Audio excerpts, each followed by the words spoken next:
Ireland और England के बीच 800 सालों से करीब लड़ाई चल रही थी।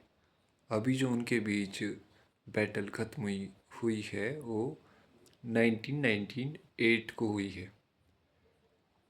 आयरलैंड के लोगों को इंग्लैंड दबाना क्यों चाहता था, इसका मुख्य कारण था आयरिश लोगों को जो राष्ट्रवाद है उनको ख़त्म करना, उन्हें दो हिस्सों में बांटना जैसा उन्होंने इंडिया में किया था जाति के आधार पर। दूसरा कारण जो जातीय क्षेत्र में बंटवारा करना आयरिश लोगों का। तीसरी चीज़ ये है कि जो इंग्लैंड के लोग हैं उन लोगों में राष्ट्रवाद राष्ट्रवाद से कहीं ज़्यादा प्रजातीय श्रेष्ठता की भावना है। आपने ये ज़रूर देखा होगा। तो लोग दूसरे लोगों पर शासन करना चाहते थे पूरी दुनिया पे।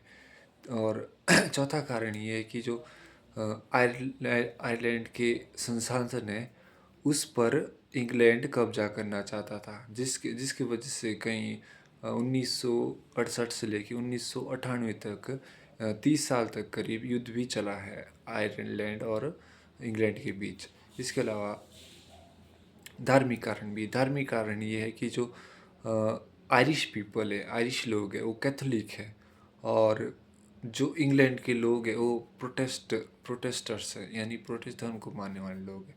तो धार्मिक कारण बहुत इम्पोर्टेंट रखता है, क्योंकि जब इंग्लैंड में क्रांति हुई थी तो धार्मिक कारण इसमें एक बहुत ज़्यादा इम्पोर्टेंट रोल अदा करता है। कैथोलिक धर्म के जो लोग हैं वो आयरिश लोग हैं।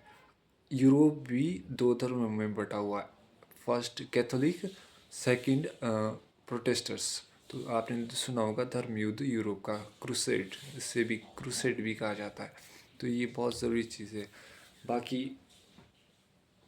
बाकी जो इसमें कारण है वो है जो इंग्लैंड के द्वारा शासन की भावना को बल देना, अंग्रेजी शासन को बहुत ज़्यादा बल देना। इसके अलावा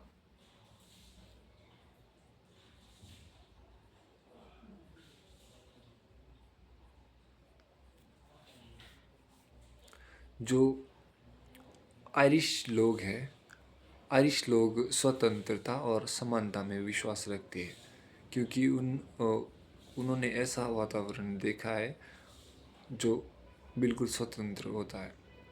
ऐसे में जो अंग्रेज के लोग हैं उन्होंने उपनिवेशवाद को बहुत ज़्यादा बढ़ावा दिया। इसी चीज़ से सबसे ज़्यादा दुखी आयरिश लोग और इंडियन मूल के लोग रहे हैं, जो कि बात सही भी है।